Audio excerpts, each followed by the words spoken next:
What's going on, guys? One love out to everybody. We got Contender Series Week 7 prediction breakdown, guys. Before I get started, hit that thumbs up button, subscribe to this channel, and subscribe to my Patreon account for all the face-off predictions. Also, combination parlays, and also some prop bets. Alright, we're gonna jump through this real quick here, guys. Only 5 fights. Let's knock this out. First fight here, we got Catherine Paparocki versus Maria Silva. I think Katrine here is going to be a short notice, if I'm right. It's supposed to be Savannah, who just fought the last UFC there, but she signed to UFC. With Katrine here, reading from my notes here, guys, she's crafty, a lot of forward pressure. We'll let the hands go, but she's hittable though, man. That head don't leave center line at all. She's very hittable. She will look for the takedowns and also look for the submissions, man. This is a short notice for her.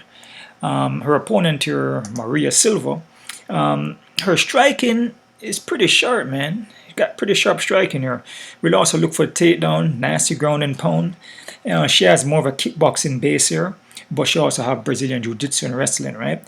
She seems the more physically stronger woman here, but she hasn't fought since 2019. What I see from Silva here, man, her kicks, her punches, her combinations are quick, man. She's a quick fighter and she's very athletic and she packs power. And like I said, she seems to be the more physically stronger woman here. For those reasons, I'm liking Silva. I'm liking Maria Silva for the win here, guys. I must say Maria Silva by KO TKO in the first round, and that's a confident pick for me, guys. All right. Next fight here.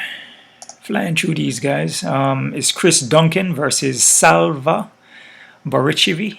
I mispronounced that. I'm sorry about that, guys. But a lot of these, names here sometimes can be a little tough. All right, with Duncan here, Chris Duncan is pretty well-rounded guy, man. Very aggressive. He's heavy-handed, heavy ground and pound. He's gonna be the slower fighter here, more on the movement and the footwork, kind of flat-footed at times. Let me see here. He likes to sit down on his punches. So this guy's, he pack a little power here. So he likes to sit down, doesn't move his legs as much, and saying the speed is not there, right?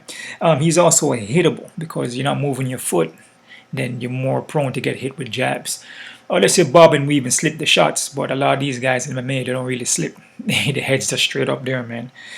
Especially when the guys, they're not that experienced. You understand? This guy here, he has, his record is not too bad, but he's still coming up, right? Let me see here. He can get taken down too, and like I said, his striking is a little predictable, man. But he will go for takedowns himself too, right? His opponent here, Salva. Salva coming on the team Alpha Male here. I believe he's the kickboxing coach over there. Seems like he has a wrestling base, but he really doesn't. It's more of a kickboxing base he has, but he's been training the wrestling and the ground game at Team Alpha Male, and he looks pretty good, man. His ground defense, he's sprawling and get back to his foot. It looks pretty impressive, man. I feel like with Salva here, his striking is on a different level, man. This guy's striking is pretty legit. His combination, and he's going to be the quicker fighter here. His speed, his boxing, his leg kicks, the way how he switches stance and execute his technique. How he closes the distance, and he throws a lot of combinations with the hands. So he will work the head and go to the body, right? And then he follow with a kick. But then he throws a lot of different combinations, though, depending on the stance that he's fighting in, right? He has heavy ground and pound too. And like I said, this guy gonna be the quicker fighter. He got quick hands and nice combos, right? And he also can get the takedown too, but he can get taken down himself. But like I said, he's been training and then perfecting that. The more experienced guy based on record, I guess an MMA record is going to be Chris, because if you look at on Salva record here, it's not that great, right? Chris has a little more experience, right? But with Salva has over, I believe, like 300 kickboxing matches, but this is not a kickboxing match, it's MMA. So, but from what I see from Chris though, man, I mean, he's predictable. And his striking is slow and he sits down. With Salva, he's on his toes, moving around and popping the jab and setting up from the outside with his striking. And his takedown defense is not bad. So, and his cardio is not bad either. So, man, I'm actually liking Salva for this, man. I mean, like I said, the experience plays a factor, and you being experienced meaning that the guy that you're fighting. Like I said, a lot of these guys in Contender series, depending on who they're fighting, they may be more experienced than that person, right? But overall, a lot of these guys are just coming up, right? You see his his professionalism from 2018. I'm liking Salva, like I said. I just feel Salva's striking is more technical. His ground got better. Duncan does go for takedowns, but he doesn't go for it all the time. And Duncan will gas out, and just his skills from Salva. I feel he can win this fight. So I'm gonna go with Salva here, but I'm not confident in this, guys, because Chris Duncan can also win the fight too. So I'm not confident in this, and I must say Salva by a decision because Duncan is a pretty tough dude, right? So Salva by decision, guys. Next fight here, we have Jake Hadley versus Mitch Raposa. Jake Hadley here is going to have the 2-inch of reach, which is massive. Any amount of reach is helpful, right? He has punching power, nice in and out movement, looks for the opening. We'll also look for the takedown and the submission. He seems to have more of a wrestling base there. Cause I see him scrambling, and his scramblings are off the chain. Like, he reverse on you, you go for the single. You can even go to take him down, but then he sprawl on you and then reverse it on you, right? This guy's pretty well rounded, man, and he's very composed. He just don't go in there and just like go 100% off the bat, right? He take his time and then, work the jab and then kind of feel out the opponent first. His opponent here, Raspo. If you guys remember, Raspo, it was on the Ultimate Fighter. I believe Ultimate Fighter 29 or something like that, I think. I could be wrong.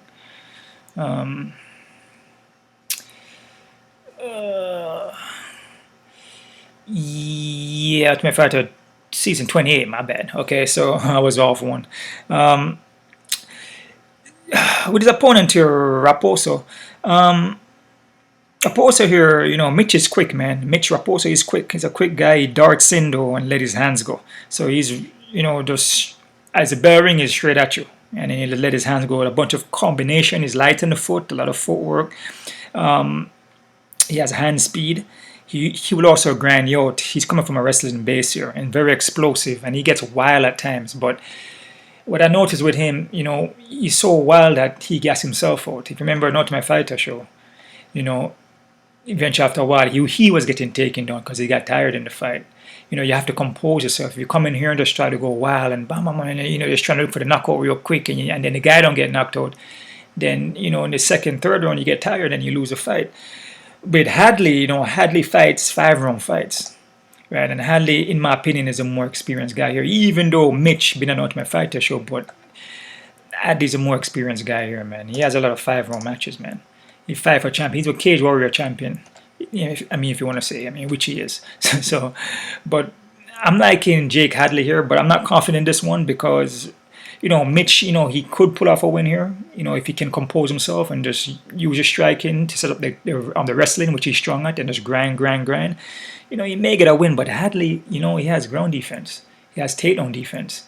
And Hadley's wrestling, especially submission game, is not bad, man. So I'm going to go with Hadley here for the win. And I must say Hadley by decision, guys, because Mitch is a pretty tough dude. And I made a mistake here, guys. Hadley, the reach doesn't show. They don't show the reach in this one. He has 68, but I'm not sure what Mitch reaches. And it's more 2-inch of height, guys. It's not a 2-inch of reach. All right, so I made a mistake in that. So Hadley going to be the taller guy here, and obviously he may have longer reach. Okay, he may be 70-inch reach. Okay, like 2 inches. So it could be right, but it's mostly the height because I haven't seen the reach.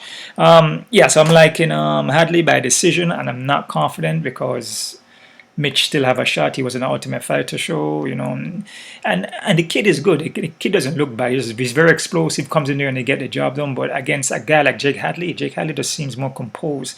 He seems more experienced. You understand? And he fought more rounds and he can compose himself, even though it's going to be a 3-round fight. But I'm liking Hadley for the win here, and Hadley by decision, guys. Not confident. Next fight here, we have Lorenzo Hood versus Martin Boude. Lorenzo Hoodier is a big dude, man. Big, athletic. None of his fights have been to a decision, so all of his 12 wins are by knockout, right? Only KO TKOs, like I said. But his record, though, man, record is padded. You know, he's knocking out guys who are 1-10, 2-8, 4-17, and the guys with decent records, he loses to them. See, and that's every single fight. This guy here is 2-0, but still, I mean, he's 6-2. I mean, you know, and he fought Curtis Blades 2 way back in the days, and you know, 0-0, making actually, hold on, 0-0. Okay, Curtis Blade was making his debut. That's what it was. Okay. Yeah, so Curtis Blade was making his debut against him way back. Yep, that's his first fight as a pro. So, like I said, all his fights that he win are guys that are 0-0 records and, you know, not a good record. And the guys with the decent record, 8-0, and guys who are, you know, more skilled, he loses them, obviously. Man, he can get out wrestled, he can get taken down, he can get submitted. He uses a lot of muscle. He muscles through all of his takedowns. If he can get a takedown, he muscles you in the clinch. He's physically strong and explosive, but I mean, this is a guy that retired and came back. I mean, hats off to the dude. Like I said, it's not easy to come in here and fight. I mean, regardless of this guy's skill set, it's not easy to come in here and get punched in the face and get kicked in the face and get knocked out or get submitted.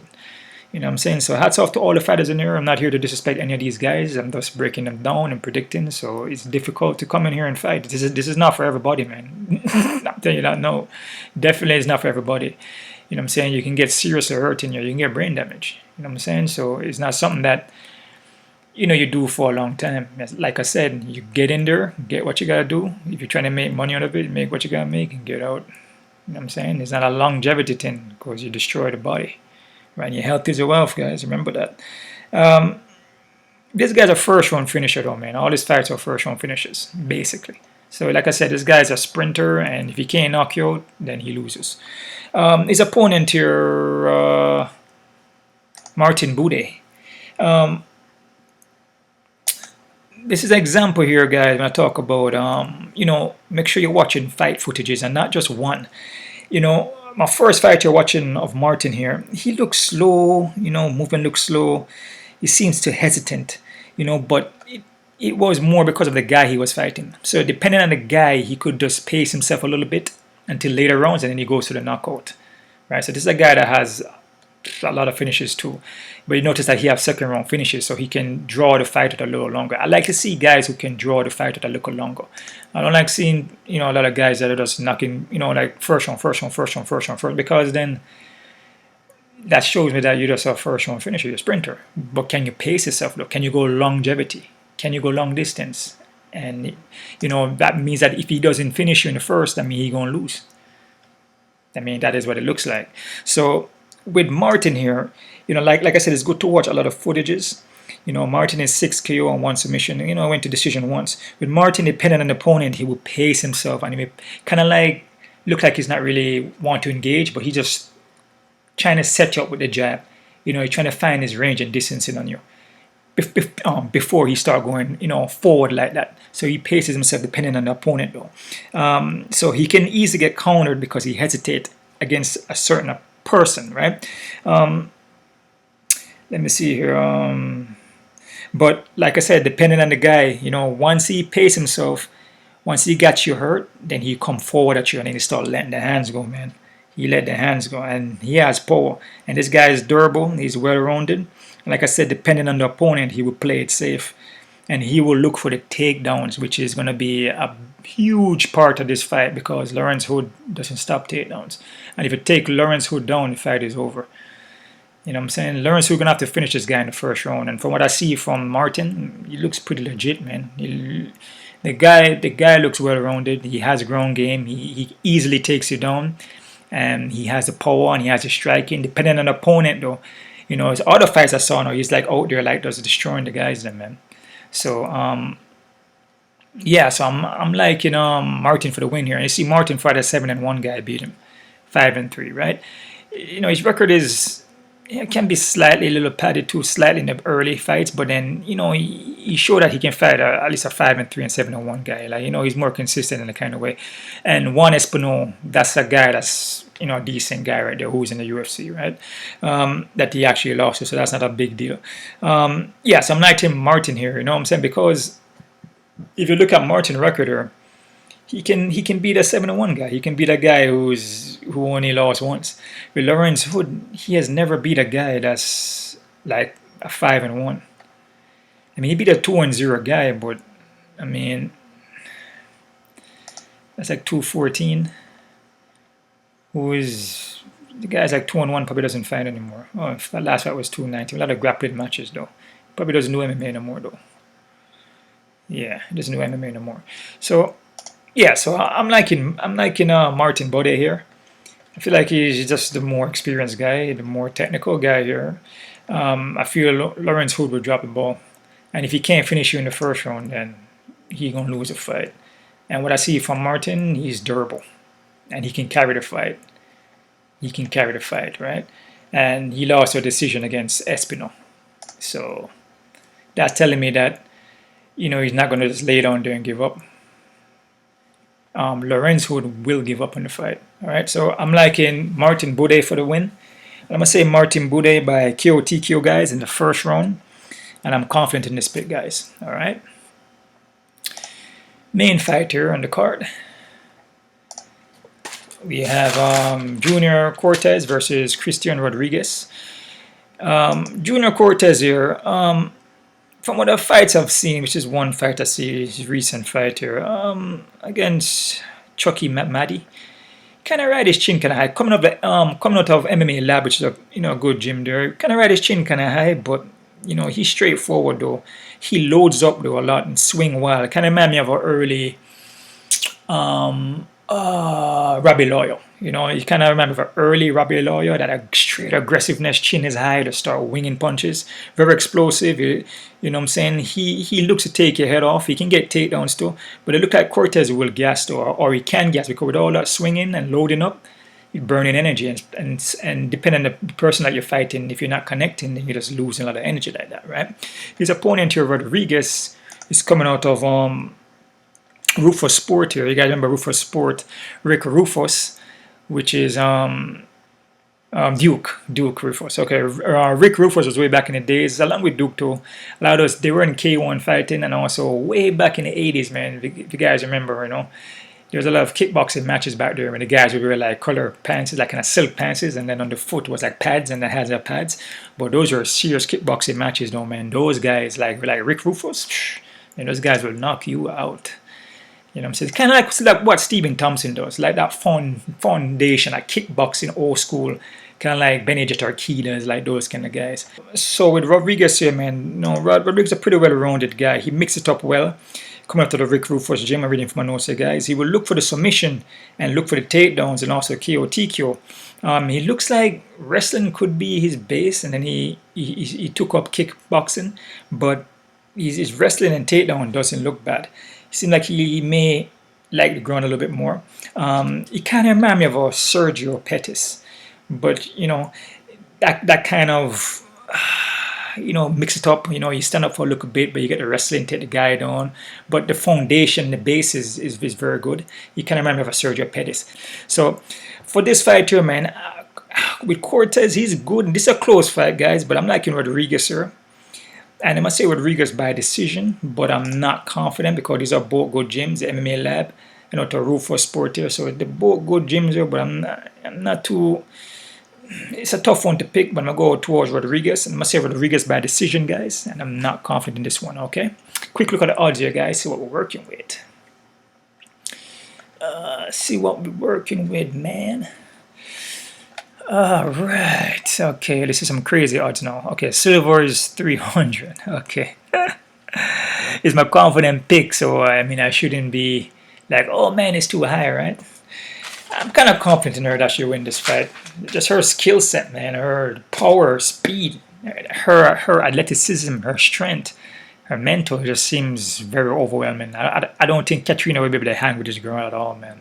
And for short notice too. So 300 is it's a board, right? Because it's a confident pick for me, right? Chris Duncan and Salva. Yep, close to even. I agree. I'm not confident in this.